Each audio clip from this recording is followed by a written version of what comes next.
"I'd kiss you, but I don't want to taste your boyfriend," I said, spotting his wedding ring. With a cold smile, I added, "It seems you're just as unfaithful as my wife." His threats didn't intimidate me. He had no idea what was coming next. Betrayal doesn't announce itself with a loud crash. It sneaks in silently, weaving its way through the fabric of trust until everything falls apart. That's exactly what happened to me. The moment I stepped into that hotel suite, I didn't feel anger or heartbreak, at least not right away. Felt clarity. There she was, Isabella, my wife, wrapped in another man's arms. Their laughter cut through the air like shards of glass. Yet, instead of storming in with fury, I smiled. Why? 'Cause they had no idea. They didn't know that I already knew. They didn't know their secret wasn't a secret anymore. Most importantly, they didn't know I was playing a much bigger, more dangerous game, one they wouldn't win. This wasn't just about revenge. It was about teaching them that betrayal has consequences. And I was determined to make them pay. From the outside, our life looked picture perfect, like something out of a glossy magazine. Isabella was a star architect, her designs gracing the covers of prestigious journals. Every gala we attended, every art exhibit she showcased, people admired her. They called us a power couple. Her creative brilliance paired with my strategic mind. I was Gabriel Moretti, one of Madrid's leading financial strategists, a name whispered in boardrooms and exclusive clubs. We seemed to have it all, or so I thought. The cracks began small, almost invisible. A cancelled dinner here, a missed goodnight kiss there. She started coming home late, faintly scented with perfume that wasn't hers. When I questioned her, her excuses were flawless. "Client meetings ran late," she'd sigh, "or we're finalizing a massive deal, it's chaos." I wanted to believe her. I convinced myself she was just busy, that success required sacrifices. But the late nights turned into weekends away. The intimate moments between us dwindled. And the way she looked at me, it wasn't the same. She was there but not really present. The turning point came at a charity auction. Isabella stood beside me, radiant in a sleek emerald gown, captivating everyone in the room. Yet when she smiled, it didn't reach her eyes. When her phone buzzed on the table, she glanced at it too quickly, her hand twitching as if resisting the urge to grab it. I caught a glimpse of the name flashing on the screen. Raphael. For the first time I felt the ground beneath me shift. That night, as Isabella slept peacefully beside me, I lay awake. Her steady breathing betrayed no sign of guilt, but my mind was racing. Who was Raphael? A client? Colleague? A friend she hadn't mentioned? Or was he something more? The question gnawed at me until I couldn't take it anymore. I slipped out of bed, careful not to wake her, and made my way to the living room. Her phone sat on the counter just within reach. My heart pounded as I picked it up, the screen lighting up in the dark. Her messages were locked with a passcode. Of course they were. But her email wasn't. I opened the app and scrolled through a flood of work correspondence. Just as I was about to give up, I found it. A message from Raphael, marked confidential. My hands trembled as I opened it. Raphael, last night was unforgettable. I can still feel your warmth. Same time next week.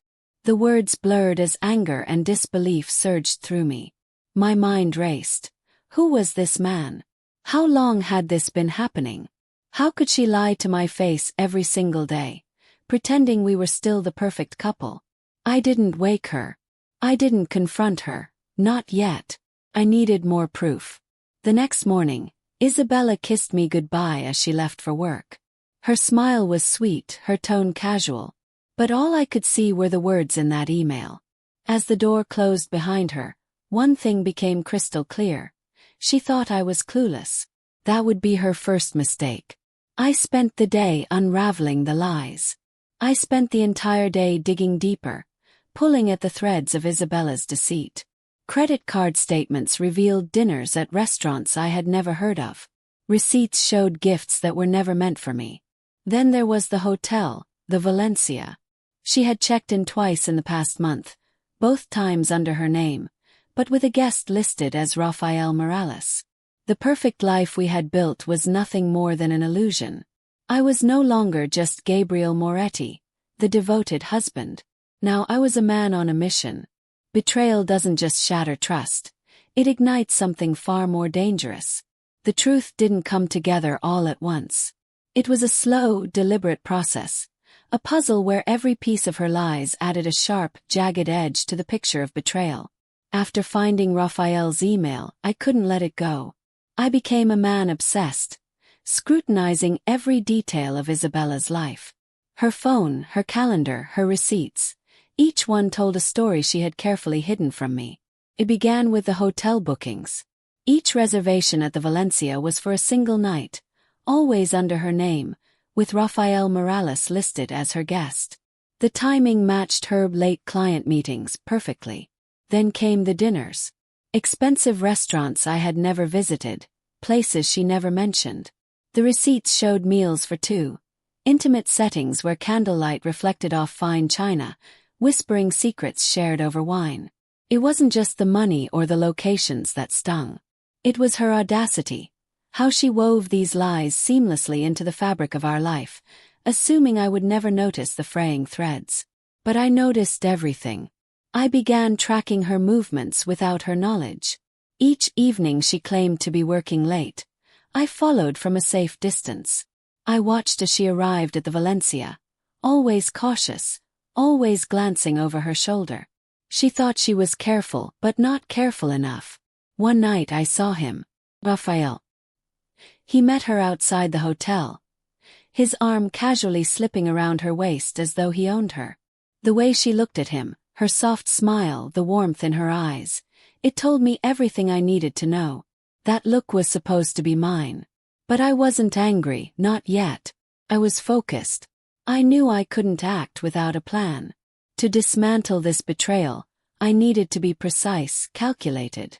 The opportunity came sooner than I expected. A week after watching them vanish into the Valencia together, I invited Isabella to dinner at home. I prepared her favorite meal, paella with saffron and fresh seafood, paired with a vintage Rioja. She arrived late, of course. Her cheeks were flushed, her hair slightly disheveled. "Long day?" I asked, my tone neutral as I poured her a glass of wine. She nodded, offering me a practiced smile. "Exhausting but worth it. We landed the contract." "Did you?" I replied, my voice calm. "Or did Rafael land something else tonight?" Her smile froze, a flicker of panic flashing across her face. "What are you talking about?" she asked, feigning confusion. I leaned back in my chair, taking a slow sip of wine. "You're good at lying, Isabella, I'll give you that. But you're not as good as you think." The color drained from her face. She opened her mouth to respond, but no words came out. I reached into my pocket and placed a stack of papers on the table between us. Printouts of her hotel bookings, emails, and credit card charges. "Care to explain this?" I asked, my voice deadly quiet. Her hands trembled as she stared at the evidence. "Gabriel, it's not." "Don't insult me by saying it's not what it looks like," I snapped, my calm facade cracking for the first time. "Because it looks exactly like what it is. You've been sneaking around with Rafael, lying to my face, and destroying everything we built." Tears welled up in her eyes, but I felt nothing. Not pity. Not sadness.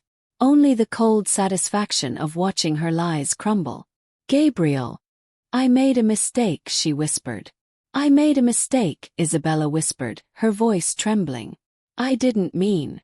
"Stop," I cut her off, my tone sharp. "This isn't the time for apologies. This is the time for consequences." The next step in my plan required precision. I booked the same suite at the Valencia where they always met. It felt poetic, using the very stage of their betrayal as the setting for their downfall. I didn't tell Isabella. Instead, I called Rafael directly, using a burner phone and a fake name. "Let's meet at the Valencia," I suggested, keeping my tone casual. "Suite 305. You'll recognize the place." When the day arrived, I showed up early to set the scene. I brought everything. Photos, emails, even a recording of Isabella's tearful confession from our earlier confrontation. I wanted Raphael to see exactly what he had entangled himself in. He arrived first, his usual cocky demeanor on full display. I watched from the shadows as he stepped into the suite, pouring himself a drink like he owned the place. Minutes later, Isabella walked in. Her expression was anxious, but when she saw me standing in the corner, her face turned ghostly pale. "Gabriel," she stammered, her voice barely audible. "What are you?" "Please sit," I interrupted, gesturing to the sofa. Raphael, now visibly uneasy, looked between us. "What is this?" he demanded, his tone sharp. I smiled coldly, pulling out the stack of evidence and laying it on the coffee table. "This is the end of your little game," I said evenly. "And the beginning of mine." I turned to Raphael, my gaze icy. "Nice ring, by the way," I said, nodding toward the gold band on his finger. "Looks like you're as deceitful as my wife." His jaw tightened. "You don't scare me," he spat. "You should be scared," I replied, my voice low and menacing. "Because what's coming next will destroy you." Before they could respond, I revealed my final move. I placed a USB drive on the table. "This," I said, "contains everything. Emails, receipts, photos. Enough to ruin you, Raphael, both professionally and personally. I wonder how Sophia will react when she sees it." His face turned ashen at the mention of his wife. "And you, Isabella," I continued, turning to her. "The moment this goes public, your career, your reputation, it's over. You'll be nothing but a cautionary tale."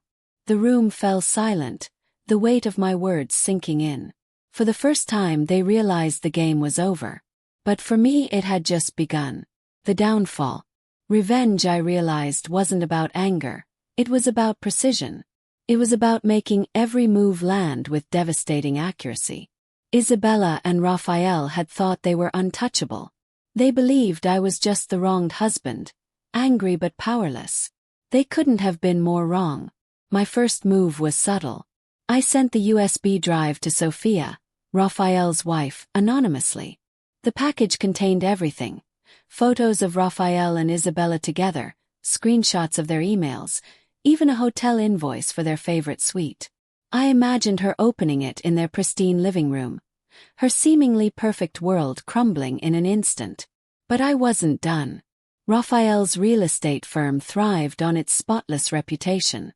I leaked documents to his biggest competitors, proof of shady backdoor deals, bribes, and tax evasion. Within days, whispers turned into headlines. His partners publicly distanced themselves while privately pressuring him to resign. Then there was Isabella. Using the evidence I had gathered, I anonymously tipped off her biggest client, a multinational corporation commissioning a high-profile project. I didn't have to fabricate anything. The truth was damning enough. "Do you really want your brand associated with someone whose personal life is splashed across the tabloids?" I wrote in the tip. The client dropped her within hours. Isabella didn't know I was behind it. Not yet. She called me one evening, her voice shaking. "Gabriel, everything's falling apart. My projects, my reputation. I don't know what to do." I could hear the desperation in her voice, but it left me unmoved. "Actions have consequences, Isabella," I said, my tone icy. "And yours are finally catching up to you." Rising from the ashes. A month later, I stood on the balcony of my penthouse, a glass of scotch in hand. The city lights stretched before me, a glittering reminder of the life I had rebuilt. Behind me, the living room was silent, save for the faint hum of classical music. Isabella was gone. Her belongings were packed into boxes she would never retrieve. Raphael had vanished from the public eye. His career and marriage reduced to ashes. Sophia had filed for divorce, taking the kids and moving to Lisbon to start anew. Their downfall wasn't what satisfied me most. It was the control I had reclaimed. They had tried to rob me of my dignity, my trust, my life. But I had taken it all back, and more. The cold night air bit at my face as I leaned on the railing, staring down at the bustling streets. Betrayal, I realized, is a powerful teacher. It strips away illusions, leaving only the truth. And the truth was this: I wasn't the man they thought they could manipulate. I had been forged in fire, and now I was unbreakable. Taking a final sip of scotch, I whispered into the night, "Sometimes the storm doesn't destroy you. It makes you stronger."